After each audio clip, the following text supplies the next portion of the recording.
Daniel here for Tabletop for One and the solo review of It's a Wonderful World.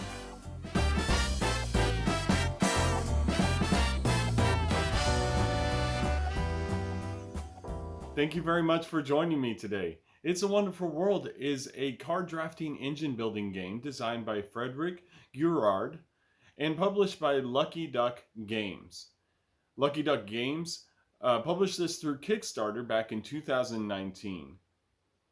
In It's a Wonderful World, you choose cards through a drafting phase, setting them up for construction, and after you build them, you add them to your production line, which aids you in further constructing other projects. So first, let's talk about the theme. The theme in It's a Wonderful World is that you are tasked with building the perfect society. You will choose projects from industry, economy, science, exploration, and military to build this perfect society. It's really an abstract engine building game with the theme of a perfect world tacked onto it. Does it work? I guess. I mean, let's face it, that really isn't much of a theme, especially when you look at the cards where it's just showing a picture of a specific project and a bunch of cubes and maybe some points on it. There are some tie-ins with certain cards providing production based on their thematic label. However, I never felt like what I was doing was very thematic in any way. So let's move on to the second part, and that is the production value.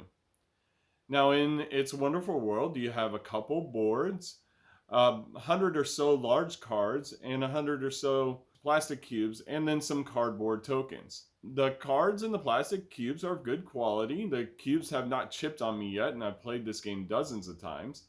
The cardboard tokens are very thick cardboard and high quality. But there is no wow factor to the production value. It's good. It's not great. I don't open up the box and look at it and think, wow, this is, a great production value. It's good for what it is, and it works. And as far as like the art and the graphic design go, I actually really like the art, and the graphic design works, especially in how it sets up when you're stacking the cards for your production value and recognizing the different symbols and recognizing the way the points works just straight off of the cards. And third, let's talk about the gameplay.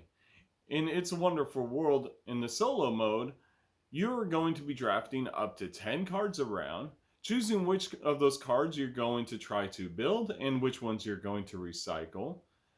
Then going through the production phase, and during the production phase, you're going to be able to build even more cards, and sometimes that cascades to where you build a card earlier in the phase, which provides you production that gets done later in the phase, and that's where some of the engine building and combo nature of the game really do shine.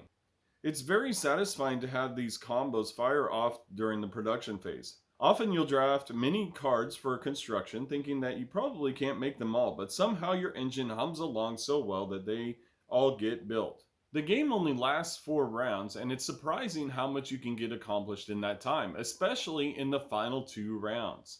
Now in the solo mode, you are going to be choosing from various scenarios, which give you certain goals to accomplish and scoring thresholds to complete.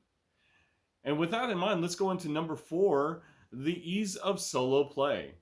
So when you set up for solo play, you put the boards out, you put the cubes on the board, you choose a scenario, set up that scenario, set up 8 decks of 5 cards, and you're ready to go.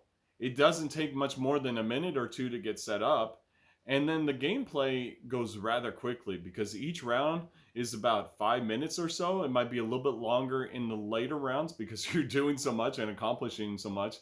But by the end of the game, you're looking at about a half hour at most.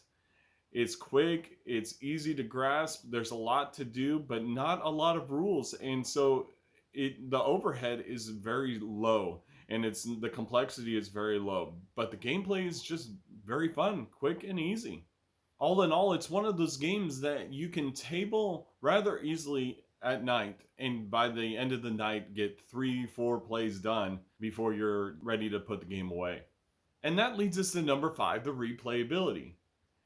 In the back of the rulebook, you have 6 different solo scenarios that you're able to choose from, each providing a varying degree of complexity or difficulty or challenge.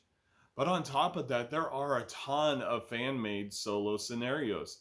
I think one person had made upwards of 19 or 20 of them in just one file on Board Game Geek, and I highly recommend that you check those out because they are very well done and tested, and they are quite fun.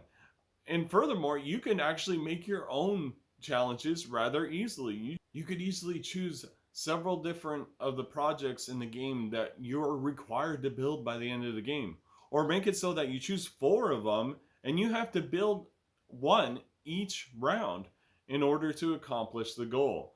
And then, of course, you test out the scoring thresholds to see how well you score and set goals that way as well. So, what do I think of It's a Wonderful World? In the end, I have some issues with the integration of the theme and the mechanics. It's a very abstract game. Furthermore, the production is good, but it doesn't wow me. However, the gameplay is oh so good and oh so fun.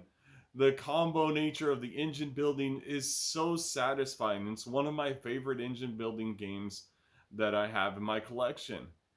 And so, with that in mind, I'm going to give It's a Wonderful World an 8 out of 10.